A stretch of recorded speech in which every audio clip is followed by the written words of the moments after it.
धन्यवाद प्रस्ताव में मुझे बोलने का अवसर प्रदान किया। मैंने अभी 3 वक्ताओं के भाषण सुने, 2 की पंजाबी बहुत शानदार थी, लेकिन मैटर देश के किसानों को और देश को गुमराह करने वाला था, मान साहब का और बिट्टू भाई का। और एक बहुत अच्छी लाजवाब उर्दू में बोल करके गए हैं, लेकिन फिरका प्रस्त उनका भाषण था। आज मैच फंस गया था अभी 20 मिनट पहले, जब बिट्टू भाई बोल रहे थे तो अनुराग ठाकुर ने पूछा, जब उन्होंने कहा कि देश की मंडियों पर यह कानून लागू हो जाएगा, बहुत सिंपल तरीके से दोनों पंजाबी में ही बात कर रहे थे। अनुराग ठाकुर ने पूछा, एक मंत्री की हैसियत से हम भी पूछ सकते हैं कि कौन से धारा के, कौन से पेज के, कौन से पैराग्राफ में ये लिखा हुआ है कि मंडियों पर यह कानून लागू होगा।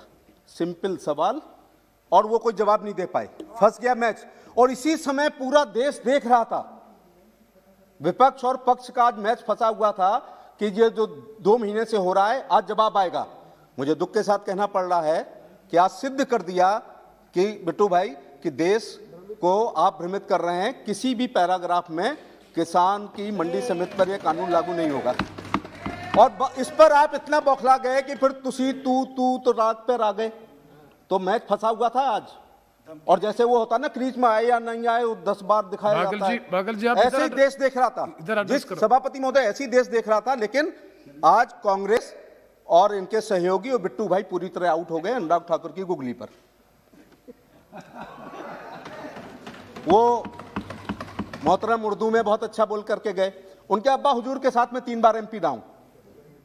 आज मुझे लग रहा है कि उनकी पढ़ाई पर ऑक्सफोर्ड और हार्वर्ड में किया गया पूरा पैसा बेकार चला गया।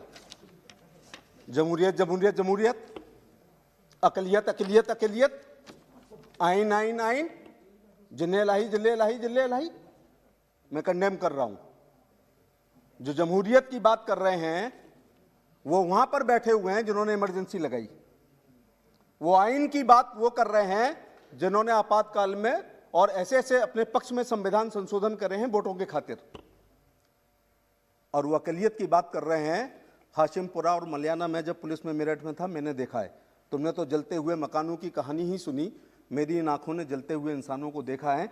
वो वहां पर बैठे हैं और अकलियत की बात कर रहे हैं। इतना खराब फिरका परस्त भाषण मैंने कभी नहीं सुना, इतना हार्वर्ड में पढ़ने वाले का। हिंदू और मुस्लिम के एहसासात को मत छेड़िए, दफन है जो बात, उस बात को मत छेड़िए। गलतियां बाबर की थी, जुम्मन का घर फिर क्यों जले। ऐसे नाजुक वक्त में हालात को मत छेड़िए, और छेड़ना है तो छेड़िए मिलजुल कर एक जंग गरीबी के खिलाफ। दोस्त मेरे, मजहबी लगमात को मत छोड़िए। लेकिन मेरे मित्र ओवैसी जब खड़े होते हैं तो केवल फिरका परस्त बातें और हमेशा धार्मिक बातें इस प्रकार के करते हैं। आप जिले लाही जिले लाही जिले लाही कर रहे हैं। अरे भैया, उर्दू है लेकिन इसका अर्थ होता है बादशाह। देश की आजादी के बाद जब बाबा साहब भीमराव अम्बेडकर अपने साथियों के साथ आइन लिख रहे थे तो उन्होंने बेगमों की नसबंदी कर दी। कोई नहीं पैदा होगा नवाब, और ना रानी के पेट से राजा पैदा होगा। अब बैलेट बक्से से गरीब जनता अपने सेवक को चुनेंगे, और जिसको आप जिले लाई कह रहे हैं वो अपने को प्रमुख सेवक कहता है और वो अपने को चौकीदार कहता है। पहले उन्होंने कहा, प्रधानमंत्री ने, कि चौकीदार हूं, बाद में हमने टी-शर्ट पहनी कि मैं भी चौकीदार हूं। उनको जिले लाई कहना क्या ये उचित है?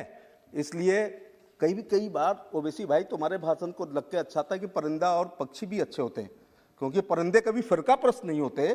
कभी मंदिर पे जा बैठे, कभी मस्जिद पे जा बैठे, और तुम केवल मस्जिद पे ही जाके बैठते हो, कभी मंदिरों की तरफ ये परिंदा कभी बैठता भी नहीं है और देखता भी नहीं है।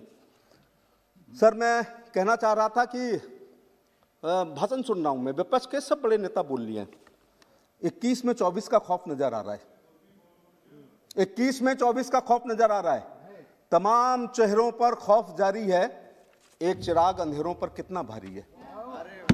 इसलिए तो मैं इस युग की सबसे बड़ी उपलब्धि, युग शताब्दी नहीं, इस कलयुग की सबसे बड़ी उपलब्धि और इस शताब्दी का सबसे गैर जिम्मेदार बयान पर अपनी बात कहना चाहूंगा। अभी तो ये आपकी नोकझोंक की वजह से मेरा ये भाषण हुआ।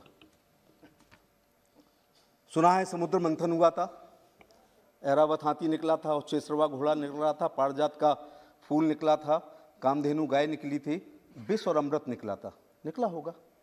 लेकिन इस कलयुग में जब वैश्विक महामारी थी, कोई एक देश की नहीं थी, तो मोदी जी के नेतृत्व में हमारे वैज्ञानिकों ने, हमारे चिकित्सकों ने जो अमृत निकाला है उसका नाम वैक्सीन है,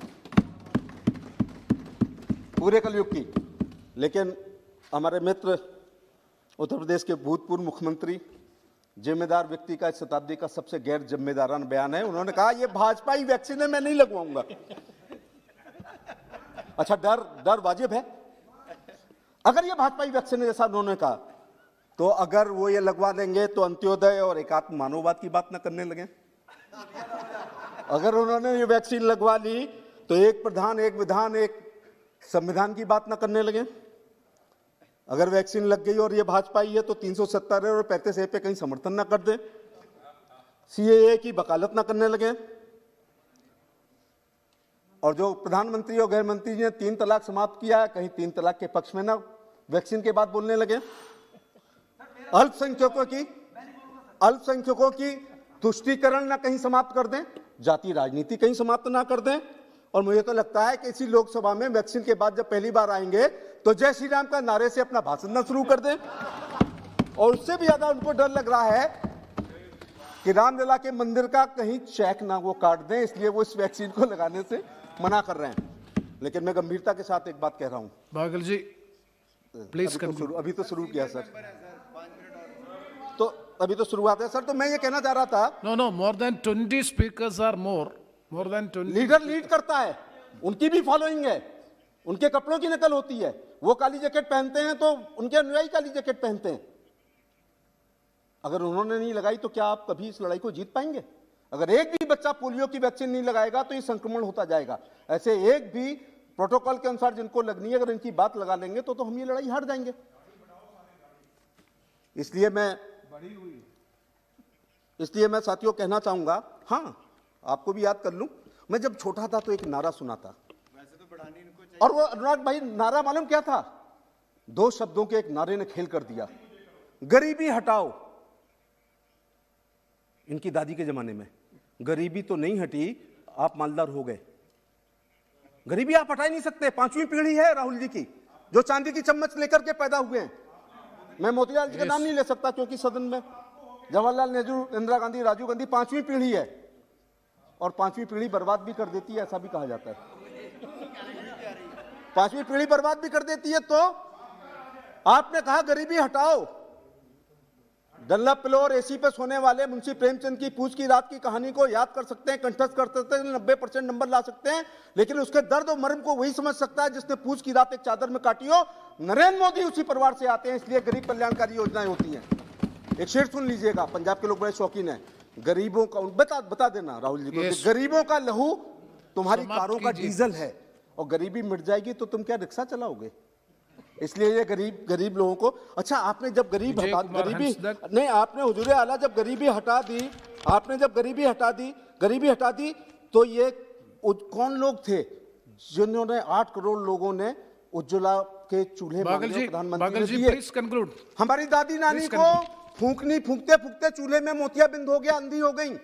आपने गरीबी हटा दी, 8 करोड़ लोग फिर भी गरीब रह गए।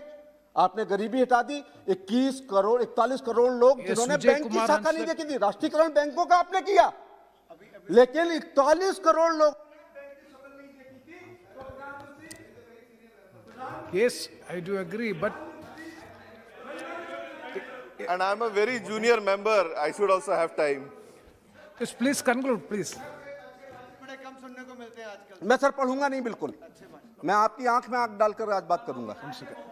तो 8 करोड़ लोग गरीब फिर भी रह गए, जबकि मिसेस गांधी ने गरीबी हटाओ को बात नारा किया। 41 करोड़ लोगों ने बैंकों का राष्ट्रीयकरण आपने किया, लेकिन बैंक की शक्ल आपने देखने नहीं दी। मौत का कोई मुआवजा नहीं होता है। एक शेर है कि मैं अपने बच्चों के खातिर जान ही दे देता, लेकिन गरीब की जान का मुआवजा कम है। मोदी जी ने 2 लाख रुपए, अगर कोई देवी आपदा में मरेगा तो केवल 3 नए पैसे प्रतिदिन के बीमा पर, सर जो सिक्का आपने बंद कर दिया है फाइनेंस वालों ने, उस 3 पैसे प्रतिदिन के हिसाब से 12 रुपए सालाना के हिसाब से 2 करोड़ रुपए मिलेगा। और इसी प्रकार से 9 करोड़ लोगों को 11, इस प्रकार से 21 करोड़ 2 लाख रुपए मिलेगा। No, please. Shall I start, sir?